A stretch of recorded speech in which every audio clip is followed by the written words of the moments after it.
हो सकता है कि आपकी लाइफ की जो पहली हॉलीवुड फिल्म रही हो वो एक हिंदी डब फिल्म रही हो। वो एक ऐसी फिल्म हो सकती है जिसने आपका पूरा पर्सपेक्टिव ही चेंज कर दिया। जो सिनेमा आप बचपन से देखते आ रहे थे उसने बोला कि नहीं, इससे भी बेहतर सिनेमा एग्जिस्ट करता है। अजीब सी बात बोलूँगा, शायद आप बोलेंगे कैसी बात कर रहा है, कि एक बोलते हैं ना कि पिछवाड़े में कीड़ा, तो वो हॉलीवुड का जो पिछवाड़े में कीड़ा लगा आपका एक मूवी से लगा होगा। मैं इसकी तो गारंटी ले सकता हूँ, क्योंकि मेरे लिए जो मूवी थी वो थी ब्लैक हॉक डाउन। और इससे पहले मैं भी हिम्मत वाला, हीरोपंती और हाउसफुल जैसी मूवी को एंजॉय करता था। एक कहावत आपने जरूर सुनी होगी कि कुएं का मेंढक। अब कुएं का मेंढक क्या होता है? एक मेंढक है जो सिर्फ कुएं के अंदर रहता है, उसके लिए दुनिया सिर्फ वो कुआं ही है। तो मेरे लिए वो ब्लैक हॉक डाउन मूवी थी जिसने मुझे उस कुएं से बाहर निकाला। आपके लिए भी कोई ना कोई एक ऐसी फिल्म है, मुझे आप कमेंट में बताना कि यार वो कौन सी फिल्म है। मैं भी देखना चाहता हूँ कि यार ऐसी कौन सी फिल्म है जिसने आपका पूरा पर्सपेक्टिव चेंज कर दिया और आपने बोला कि नहीं भाई यार हॉलीवुड मूवीज देखनी है। एक सबसे बड़ी प्रॉब्लम जो आती है सिनेमा देखते हुए वो आती है लैंग्वेज बैरियर की, क्योंकि सारी मूवीज हिंदी डब तो मिलेगी नहीं। और हम इस चीज को डिनाई भी नहीं कर सकते कि हम सब लोगों ने सिनेमा जो देखना स्टार्ट करा वो हिंदी डब से ही करा। अगर तुम भी उन लोगों में से हो जो हमेशा से हिंदी डब देखते हुए आ रहे हैं और अब तुम्हें लगता है कि यार काश मैं भी इंग्लिश मूवीज देख पाता, मुझे वो समझ में नहीं आती यार। मेरे दोस्त ने मुझे ट्रायंगल मूवी बताई थी, उसने बोला था तू इसको देख, लेकिन यार वो हिंदी डब भी नहीं है, मैं देखना चाहता हूं। तो आई कैन हेल्प यू। मैं आपको सच बताता हूं कि मैंने लाइफ में कभी इंग्लिश नहीं सीखी।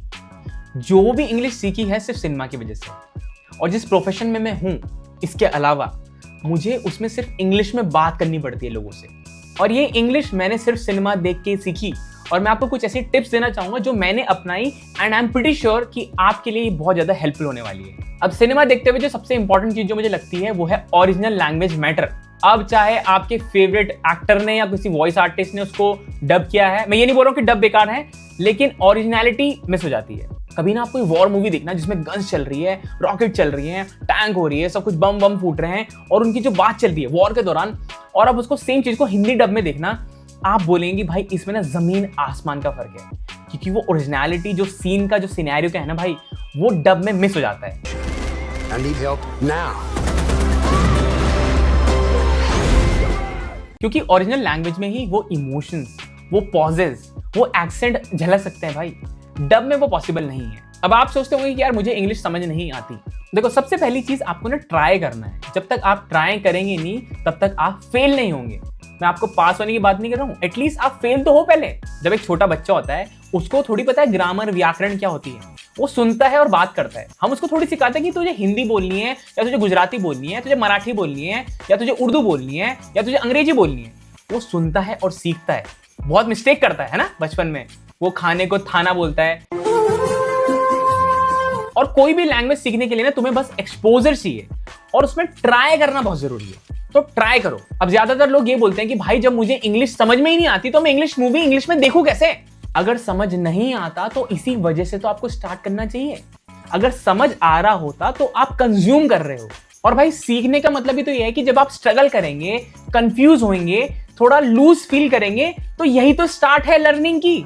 अगर आपको बॉडी बनानी है, आपको वेट लूज करना है, आपको गिटार बजाना सीखना है, आपको कोई कॉम्पिटिटिव एग्जाम क्रैक करना है, आपको कुछ भी करना है, भैया वो प्रोसेस पेनफुल ही रहेगी, लेकिन एक टाइम आता है ना आप उससे ओवरकम कर जाते हैं।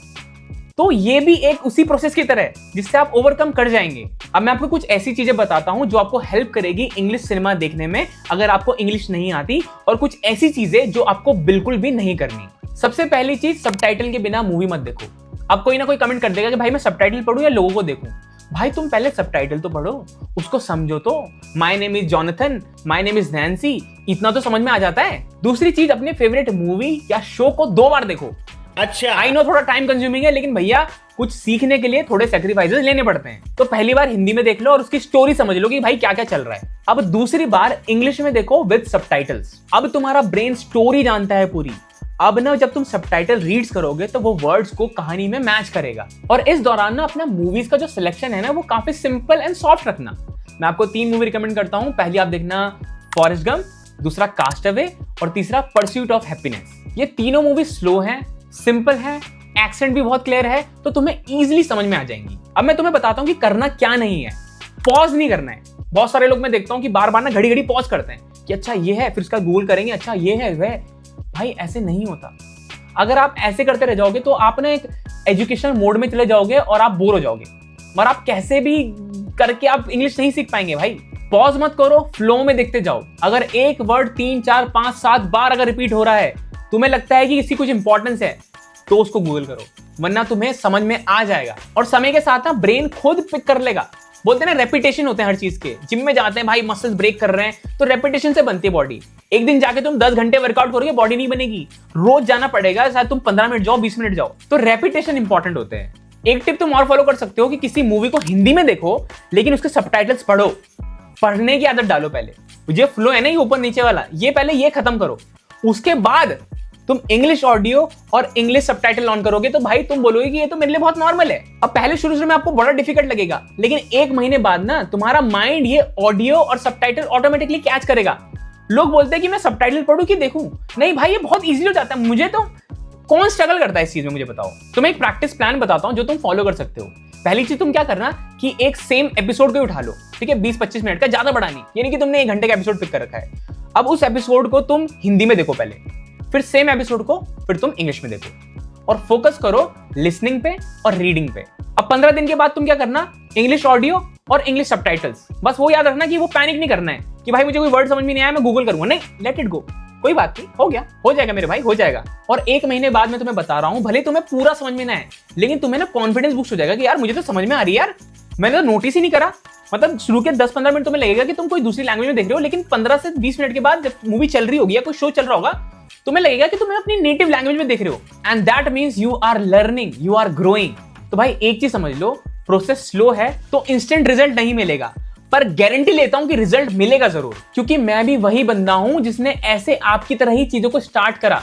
और मेरे जैसे बहुत सारे लोग तुम्हें कमेंट सेक्शन में मिल जाएंगे यार। मैं कुछ अनोखी बात नहीं कर रहा हूं। बस एक चीज मेरे भाई, गिव अप मत करना। ये इंग्लिश तुम्हारी इन जनरल लाइफ में भी बहुत काम आने वाली है। ये सिर्फ मूवी देखने की बात नहीं हो रही है, इन जनरल लाइफ में, इंटरव्यूज में, जॉब्स में, कुछ भी तुम करो, it is going to help you a lot. देखो यार, अपने कंफर्ट जोन से बाहर निकल के क्या नहीं मिलता, सब मिलता है मेरे भाई। तो कंफर्ट जोन से बाहर निकलो, थोड़ा स्ट्रगल लो। आप जिस भी तारीख को इस वीडियो को देख रहे हैं, ये चीज करके देखो। 6 महीने बाद मैं चाहूंगा कि आप वापस आए इस वीडियो पे और कमेंट करें कि यार ऋषभ भाई, मजा आ गया, तुमने सही बोला था। अगर आज की वीडियो तुम्हें थोड़ी सी भी हेल्पफुल लगी और तुम सच में मोटिवेटेड हो गए हो, तो कमेंट में लिखना आई एम स्टार्टिंग टुडे।